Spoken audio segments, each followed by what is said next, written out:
জামায়াত জোটের আসন ভাগাভাগি চূড়ান্ত। জুলাই যোদ্ধাদের দায় মুক্তি ও সুরক্ষা আইনের অধ্যাদেশ অনুমোদন।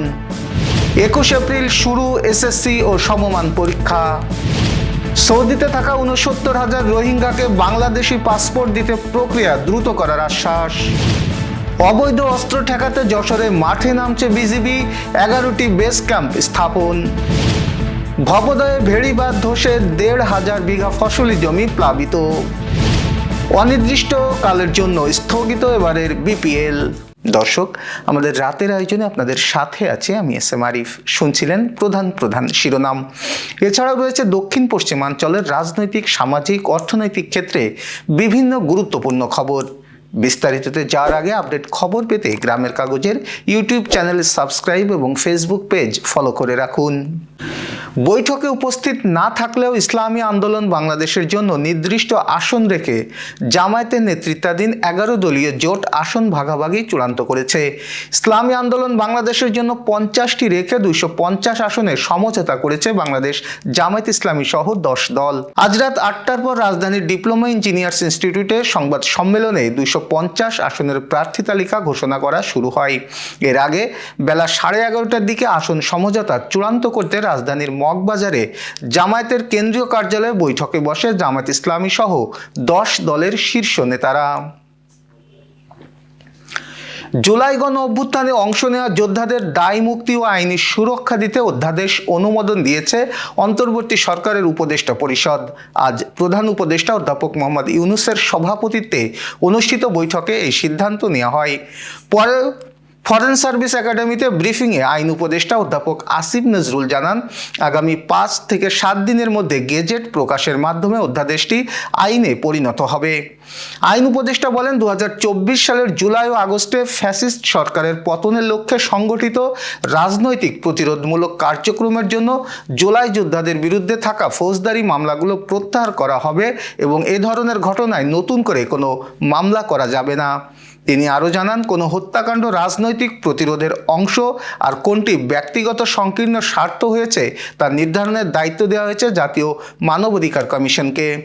কমিশনের তদন্ত প্রতিবেদন আদালতে পুলিশের তদন্ত রিপোর্টের মতোই গণ্য হবে।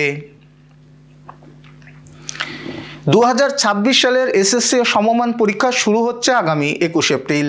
ঢাকা মাধ্যমিক ও উচ্চ মাধ্যমিক শিক্ষা বোর্ড বৃহস্পতিবার এই পরীক্ষার পূর্ণাঙ্গ সময়সূচি প্রকাশ করেছে। ঢাকা বোর্ডের পরীক্ষা নিয়ন্ত্রক অধ্যাপক এস.এম. কামাল উদ্দিন হায়দার জানান, 21 এপ্রিল বাংলা প্রথম পত্র দিয়ে তত্ত্বীয় পরীক্ষা শুরু হয়ে শেষ হবে 20 মে। ব্যবহারিক পরীক্ষা আগামী 7 থেকে 14 জুনের মধ্যে সম্পন্ন করতে হবে।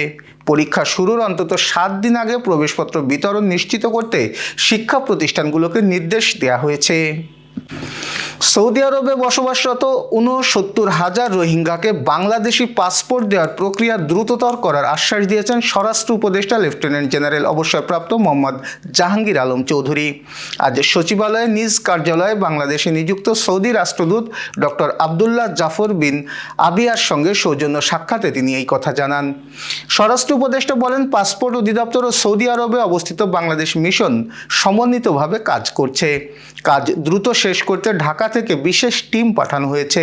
তিনি আরও জানান, আবেদনের তুলনায় এনরোলমেন্টে উপস্থিতির হার কম হয় বিষয়টি সৌদি আরবে ইন্টেরিয়র মিনিস্টারকে অবহিত করা হয়েছে।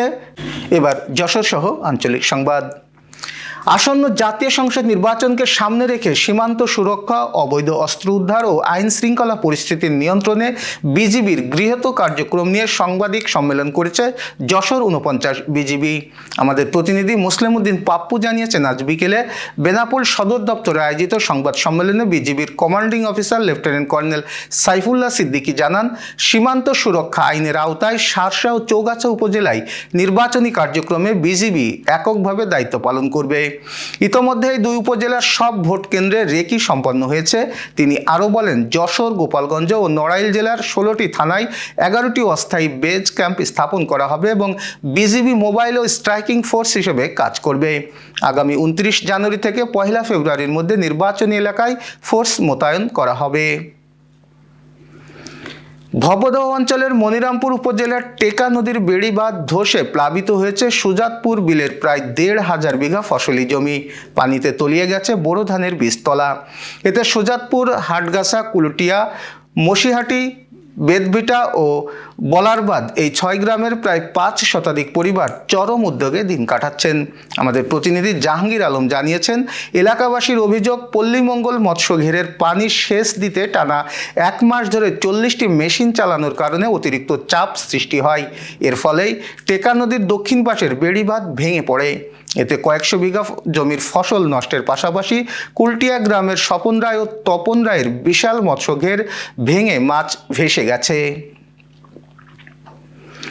যশোরে অভয়নগরে অনুষ্ঠিত হয়ে গেল গ্রাম বাংলার ঐতিহ্যবাহী পিঠা উৎসব। আমাদের প্রতিনিধি জাকির হোসেন হৃদয় জানিয়েছেন, উপজেলার বিদ্যাপীঠ রাজঘাট মাধ্যমিক বিদ্যালয়, Sundoli STS school and college এবং সুন্দলী বালিকা বিদ্যালয়ের পৃথক আয়োজনে বৃহস্পতিবার পিঠা উৎসবকে ঘিরে জমে উঠেছিল মিলন মেলা। বিদ্যালয়ের শিক্ষক, শিক্ষার্থী ও অভিভাবকরা সমবেত হয়। বাগেরহাটের মোরেলগঞ্জে কেন্দ্রীয় মুক্তিযোদ্ধা প্রজন্ম দলের উদ্যোগে বিএনপি ঘোষিত 31 দফা দাবি সম্বলিত লিফলেট বিতরণ করা হয়েছে। আমাদের প্রতিনিধি গণেশ পাল জানিয়েছেন, আজ দুপুরে মোরেলগঞ্জ ফেরিঘাট এলাকায় কর্মসূচির উদ্বোধন করেন সংগঠনের সাবেক সাধারণ সম্পাদক মোহাম্মদ ইব্রাহিম হোসেন। এ সময় উপস্থিত ছিলেন বাগেরহাট 4 আসনের বিএনপি মনোনীত প্রার্থী সোমনাথ দে সহ অন্যরা। যশোরের মনিরামপুর উপজেলার কপালিয়া বাজারে রানা প্রতাপ হত্যা মামলার আসামি সাদ্দাম মণ্ডলকে আটক করেছে যশোর ডিবি পুলিশ। বুধবার রাতে বাগেরহাটের রামপাল উপজেলার কয়লা বাজার এলাকা থেকে তাকে আটক করা হয়।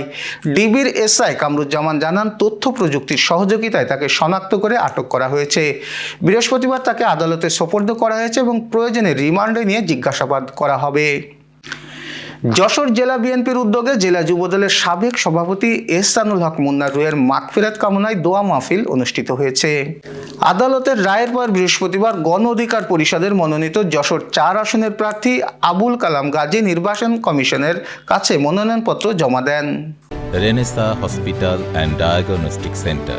রেনেসাতেই মিলছে কম খরচে উন্নত সেবা, তাই নিশ্চিন্তে আমাদের সেবা নিন, সুস্থ থাকুন। Renaissance hospital and diagnostic centre, সদর হাসপাতাল মোড়, দরাটানা, যশোর। দর্শক, শেষ করব খেলার সংবাদ দিয়ে।